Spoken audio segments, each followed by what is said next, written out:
back to the class, everyone. Today we're going to be taking a look at the Krayt raid rewards, and I just want to set the record straight. This is not a Krayt raid rewards bad or a Krayt raid rewards good video. That's not the point here.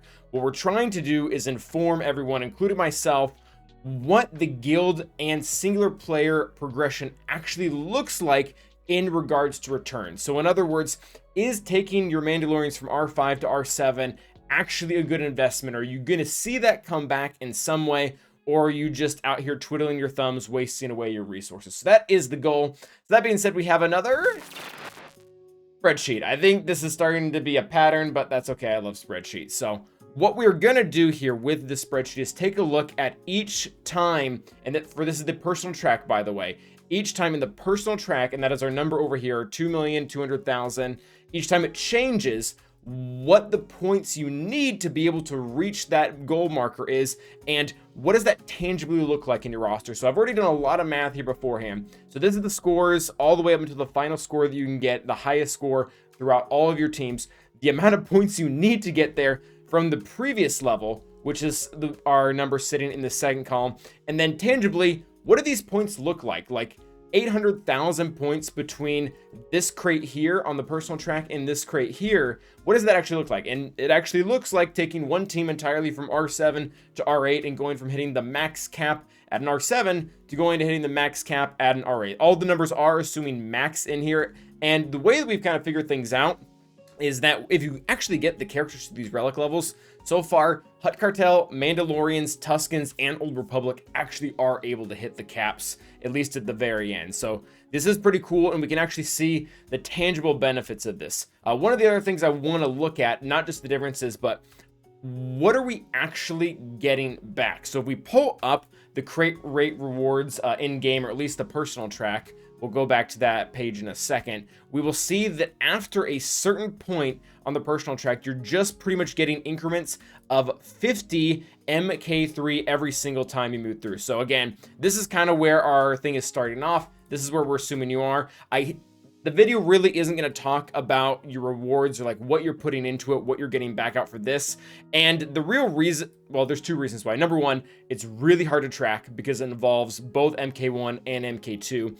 And beyond that, it becomes even harder to do the math because if you're like not here, that's fine. We're not here to shame anyone who's not at 2 million score or anything like that. But if you're not here, the answer isn't taking a relic 5 to relic 7. The answer is probably farm Java. The answer is probably farm Maul. The answer is probably level up your Tuskens. Like that's, if you're kind of below this marker, the conversation of am I getting a return on my relics really isn't super relevant, and it starts to become much more relevant all throughout here. So every single time we hit one of these milestones, we get 50 MK3 raid tokens back. And the really interesting part about this, and the reason why I was prompted to really make that spreadsheet and then make this video, is because those MK3s that you have to have higher relics to be able to get, they actually directly translate back into guild currency or guild activity. So every single one of these that I get, I can respend to be able to get higher relics and create the cycle. So when I first saw that,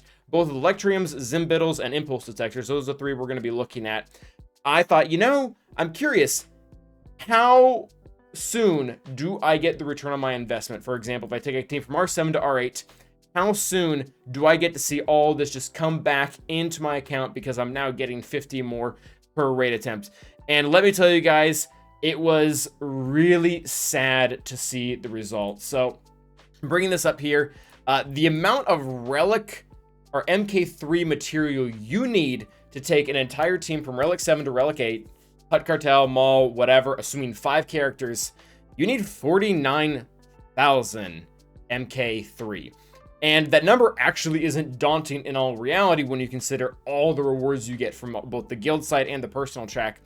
But if we're trying to justify taking a team from R7 to R8 just to get that extra 50 every single time, that's terrible. Like, that is absolutely garbage value. And we can know this because if we go over to, and I guess I'll show my formula there. Basically what I was doing is I'm taking all three, the Electrium, the Zimbittles, and the Impulse Detectors, and then multiplying them by their actual individual price. The math is there if you guys want to check it, have at it. For those 50 there to actually give us a return per month, it would take it 98 months. So, I mean, we're looking at years and years to actually get a return on our investment. And we don't have this confirmed, but we're pretty sure the crate rate is probably only going to be going for a year, maybe two, before they release something else. So, depending on the team you're wanting to gear up, the personal track is kind of a scam. Like, this is not good. Like, there's going to be certain qualifiers, there are going to be certain circumstances where you do want to upgrade. We'll talk about that at the very end when we get to our conclusion. But if you're just going off the personal track and nothing else applies, you're not going to use the character anywhere else, it is terrible value. And you can see it's not just 98 months to get your return just for that team on a personal track. Again, an increase of one of those 50s, but all of them are atrociously large. I mean, this one's just ridiculous, like 248 months. And again, if you want to double check my formulas here, I divide it by 10. We do about 10 raids every single month. So that's kind of how I got to that number there. So yeah, this is really not good from a personal track point of view. However, there are two really key things I want to point out here that are going to be really important. I think we'll do the ones on the spreadsheet first. First off, for you to get your return on your relic investment, if you start including the boost you get from your guild currency, if everyone averages that level, the number immediately becomes much less daunting. So what do I mean by that? So again, we're going back to the personal track. We're only getting increments of 50 every single time that we advance. However, if your guild is also averaging that same amount, you're going to start to go up in these boxes. Like my guild averaged around here, or they didn't average, they hit around here last time. But if they can average a higher score and go from, say, this box that has 1,450 to this box that has 2,350, that's in. Not only am I getting the 50 from developing my own score, but we're now getting this huge lump sum on top of it.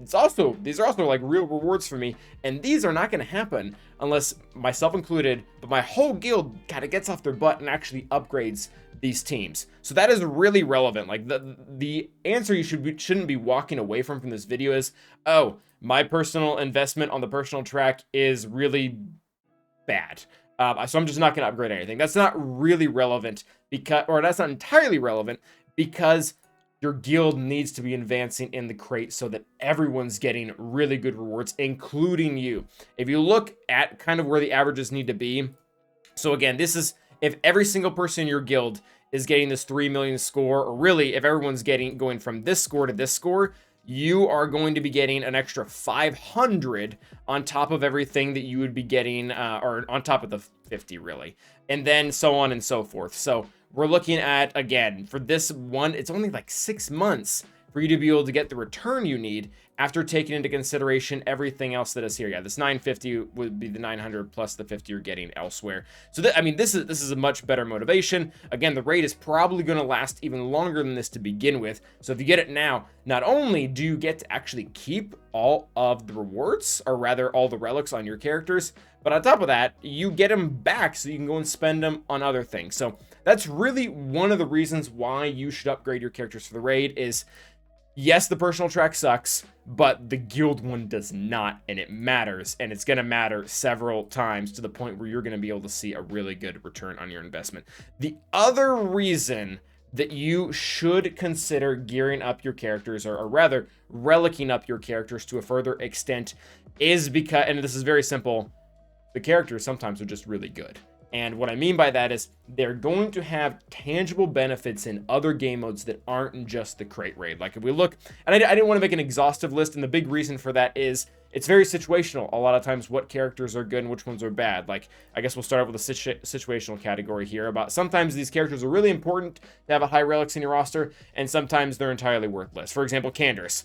Candace, if you do not have Lord Vader, holy crap, he is a good relic 8 to have. A ton of damage on that Maul team, constantly going, doesn't really need the speed, which doesn't really come with relics, but he gets all of this extra crit chance, armor penetration, just raw offense, great, fantastic upgrade. If you have Lord Vader, there are some people that like to split up Maul from Lord Vader if they need more teams, and that's definitely accessible. I'm not down on that, but like, I never use Candace. anywhere. I don't use him in Conquest. I don't use him in GAC. I don't use him in TW. I don't use him in TB. Like, he just sits there. He doesn't do anything. And that's not really a knock on Canderous. That just means there's a lot less motivation to take him to higher relics in the raid for me, unless I know that my guild is trying to get the next Krayt. Like, for as a personal level, he's not a good option for me to take up. But it was kind of weird to start in the situation one. But like, these characters right here, these are really good choices. Not just for the Krayt raid, but if I want to level up my roster in a multitude of game modes. Like, Bam is super important for fleet. The higher relics he goes, the harder the Razor Crest is to kill. On top of that, survivability is nice for him when using him against Lord Vader under the Fennec counter. So he has like plenty of reasons, I guess two, to actually go to Relic 8 outside of really Relic 7 for that matter, outside of just the Krayt raid. Jolie is another good example. I've liked mine at R5. He's been pretty good, but having a more durable Jolie when I'm trying to take JML versus JMK, and JMK has a Chronomite, JML doesn't, ends up becoming pretty valuable. So not necessarily high priority, but this is a character that I'm using in other game modes that Relic level is actually relevant to a lot of those fights and can, yes, increase my personal track and my guild track as far as the raid goes. But other than that, he's also doing some pretty cool things elsewhere. And then Jabba, I don't even think I need to give any reasons. Like, I gave like 6 reasons to farm Jabba in our last video. So he's really good in TB. He's really good in PvP. I mean, he's not good in fleets because he can't fly, but that's about it. Like, just overall great character. And then these characters at the bottom, they're just terrible. And I know we'll get like our 1 or 2 like Mission Val, not sure what to call them, supporters or something like that, but maybe she does something with Tarful. She probably doesn't.